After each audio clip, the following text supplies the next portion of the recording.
Mr. Speaker, governance by continuing resolution is not ideal. Like most, my preference would be to pass full-year individual appropriations bills through regular order, but we are out of time.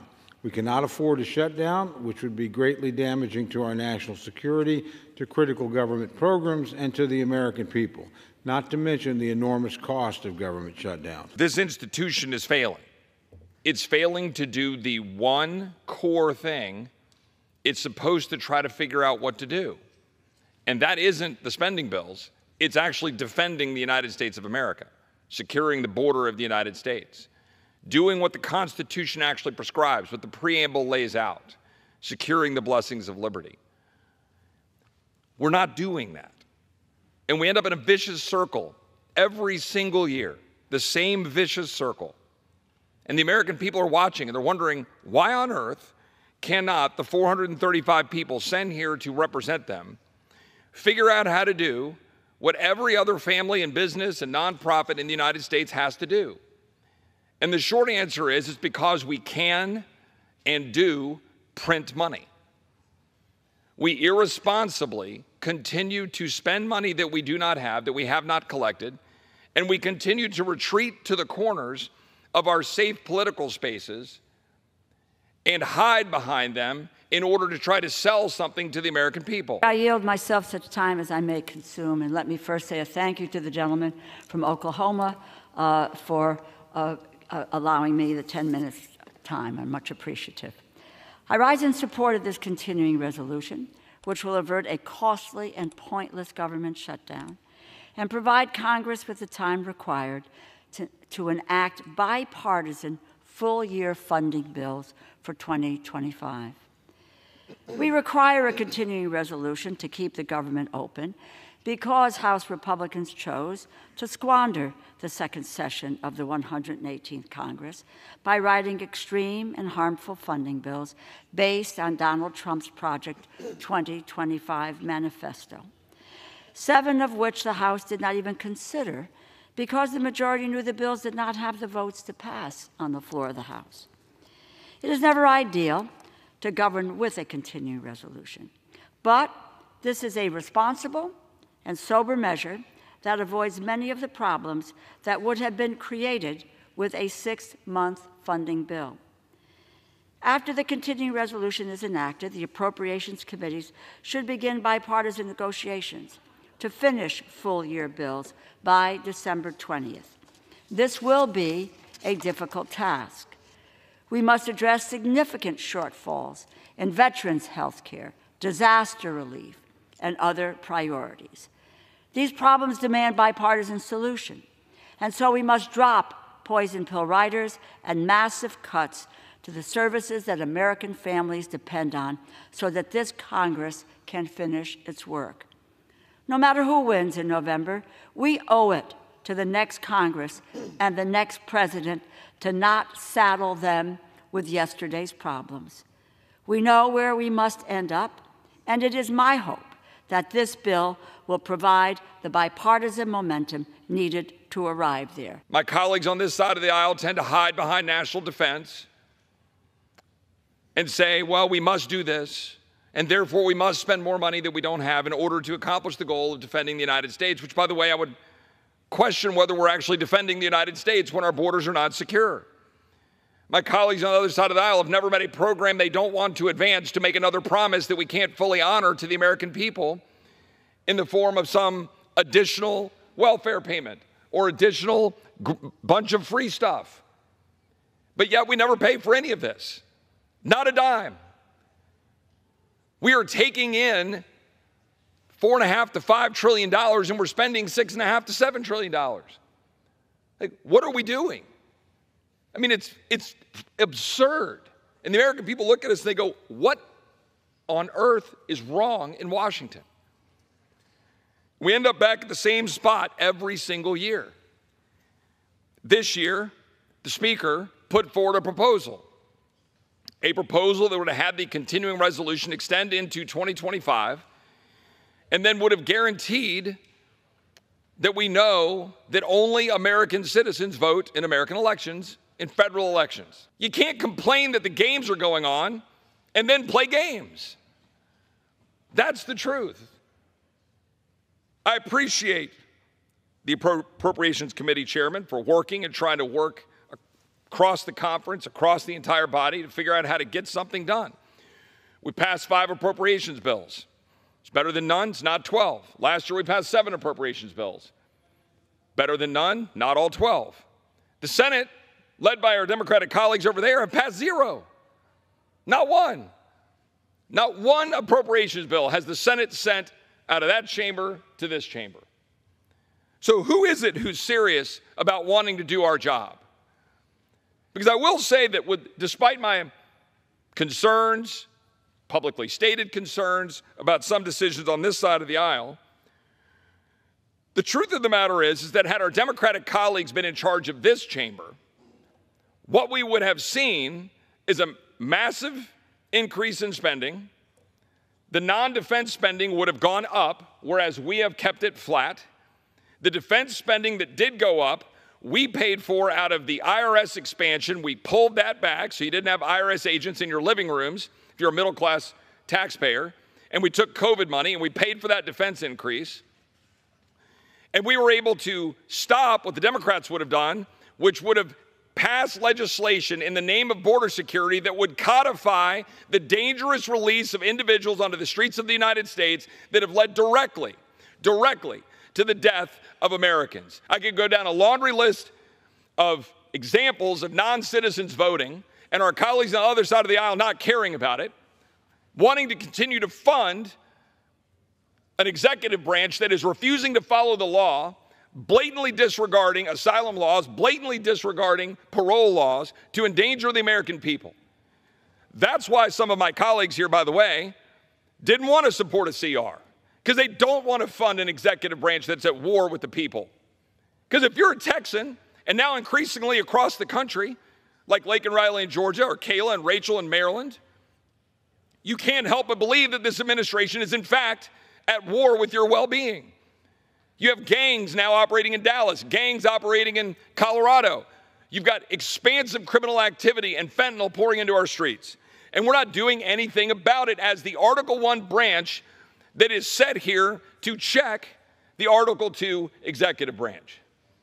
So here we are again, kicking the can down the road, to quote my friend, and he is my friend, the gentleman from Kentucky, Thomas Massey, with whom I disagreed on our tactical strategy with respect to the CR plus SAVE Act. But the CR plus SAVE Act was designed for a reason. We should secure American elections. We should guarantee that only American citizens vote in American elections. And we should not be kicking the can down the road to December 20th, a mere 5 days before Christmas, which is what this town always does. Because this town is built around K Street. It is built around people believing they need to spend more money.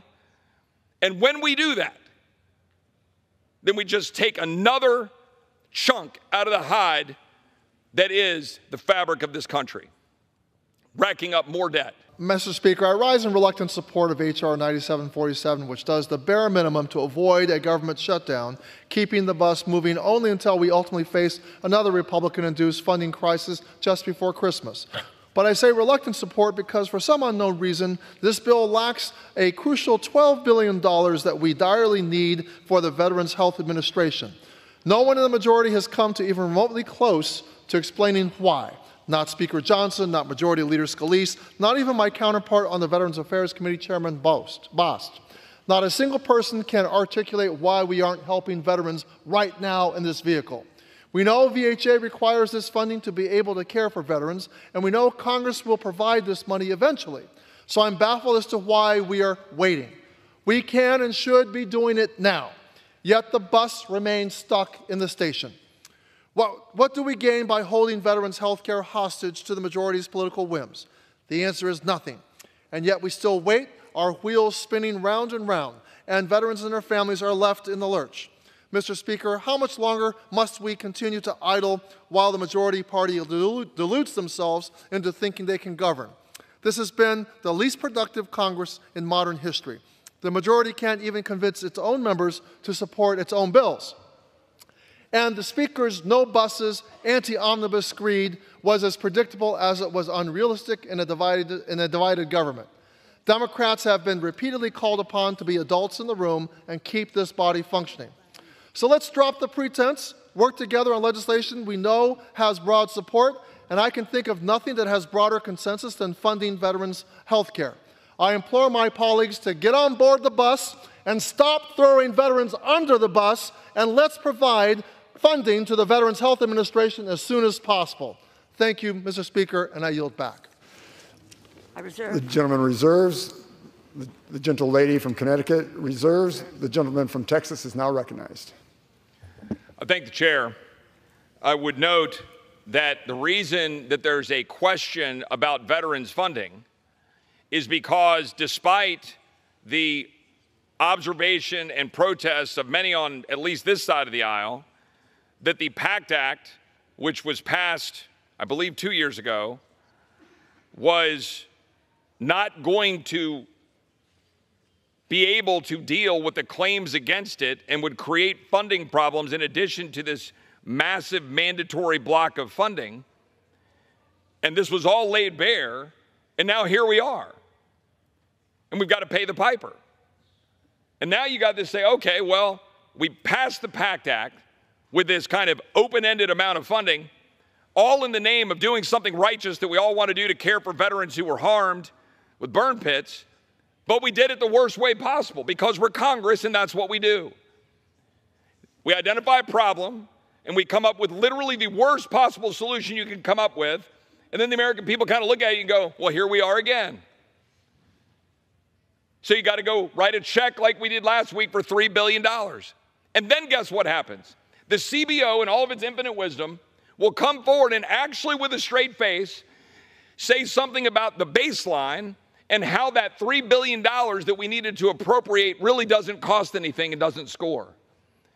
That's what your CBO will do, because that's what it just did.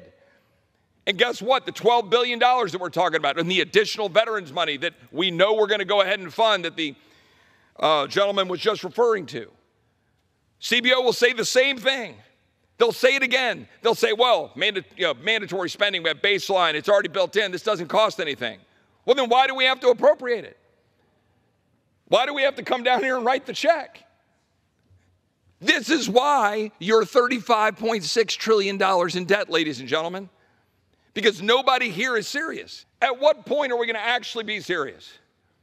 My friend, the chairman of the Budget Committee, Jody Arrington, posed this question in the Budget Committee a little bit earlier.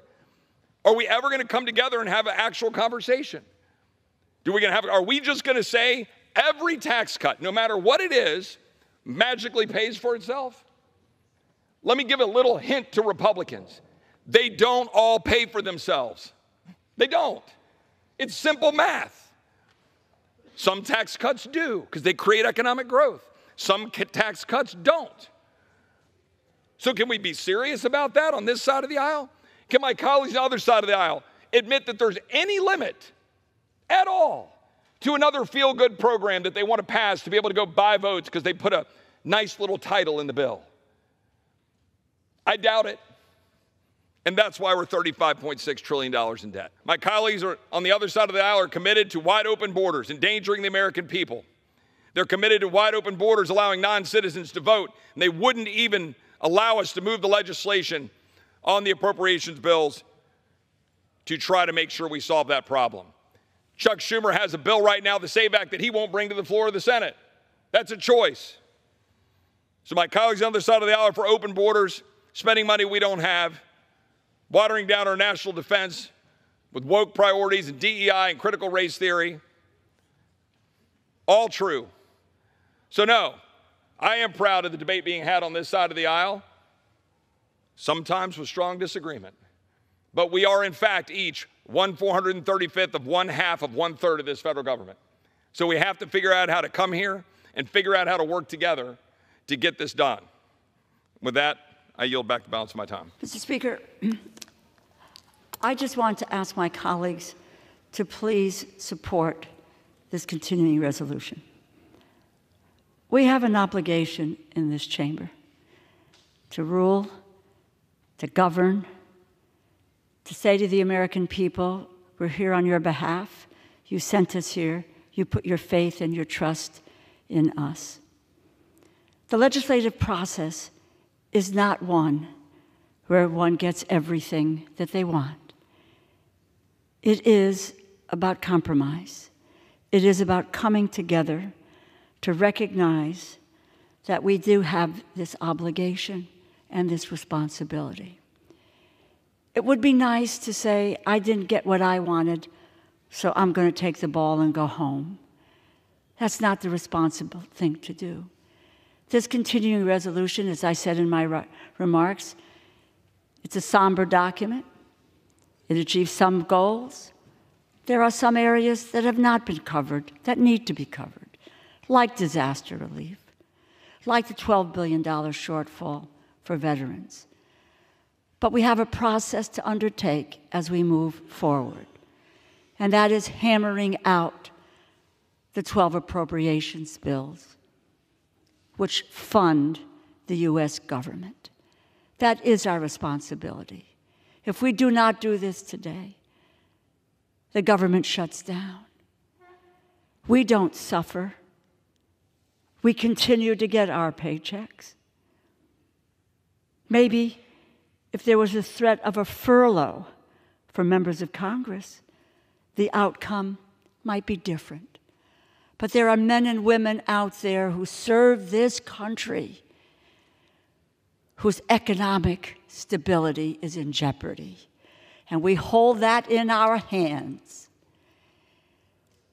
So we say yes today, not because it's everything that we wanted, but yes to continue a process that gets us to fund the goods, the services of the American people. That is what they expect us to do.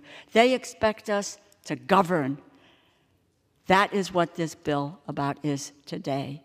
Again, I urge my colleagues to vote yes. I yield back the balance of my time. And I'd like to begin just with a quick personal reflection and tell both my colleagues what an honor it is to share this floor with them today. And I mean that quite sincerely. These are two of the most principled people that we have in Congress. They don't always agree with one another. We don't always agree with one another, but I've had the privilege of serving with my good friend, the distinguished ranking member on the Appropriations Committee for many years. Nobody that I like to debate with, bargain with, and eventually come to an agreement with more than my friend. And I've had the great privilege of serving with Mr. Roy on the Rules Committee in this Congress, and I have enjoyed every minute of it, quite frankly, because like my friend on the other side of the aisle, he approaches things with a great deal of passion, a great deal of care, and always enriches the debate. And it is true that my friend, Mr. Roy, and I have worked on a lot of stuff together. We're on the same side more times than not. And, I was very proud to work with him last week when we tried to submit a little bit longer CR and tried to get the SAVE Act done. I like the short one, but I could accept the compromise that the Speaker offered to get the SAVE Act. We didn't quite get that done. Frankly, I've often worked with my friend, and I think he's right on the spending issues. I'm proud of this Congress because we have pulled that back. There's no American Rescue Plan coming out of this Congress, thanks to the Republicans. There's no Inflation Reduction Act coming out of the Congress because we're in the majority in the House. And frankly, even this year, we did have the Fiscal Responsibility Act overall governing our spending. But as my friend from Texas knows, there were quote-unquote side deals. Those aren't the law of the land. Those weren't things that we literally were operating by things that, honestly, many of our members didn't know about. And to my Democratic friends who like to still talk about that, why aren't we honoring that deal? Maybe you should have kept the guy that made the deal, Speaker McCarthy. But the reality was it's not in law. We appropriated to what was in the law. And we lived that way, and I'm proud that we did that. This committee, and frankly this institution, is not the reason why we face the challenge we face today. But let's be honest, too, about the challenge we do face. It's a binary choice. We're either going to shut the government down without achieving anything by shutting it down, or we're going to keep it open. and keep working on our problems and, frankly, give the American people an opportunity in the election through their votes and their voice to decide who's coming back here and who the president-elect is going to be, and I suspect that'll clarify a lot of the decisions in front of us.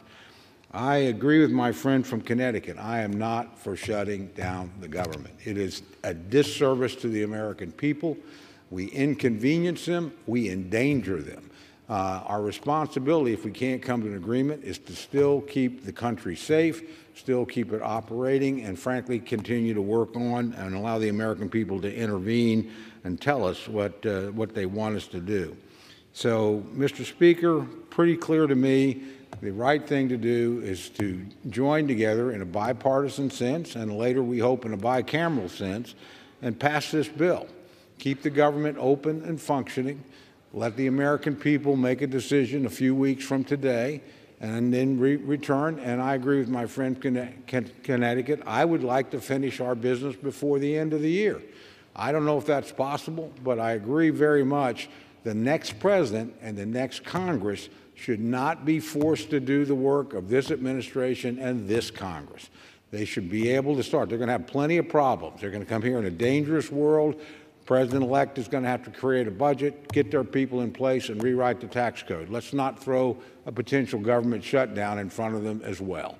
That's more than enough to deal with. So with that, Mr. Speaker, I sincerely urge the passage of this legislation, H.R. 9747. I urge my colleagues to support the bill and yield back the balance of my time.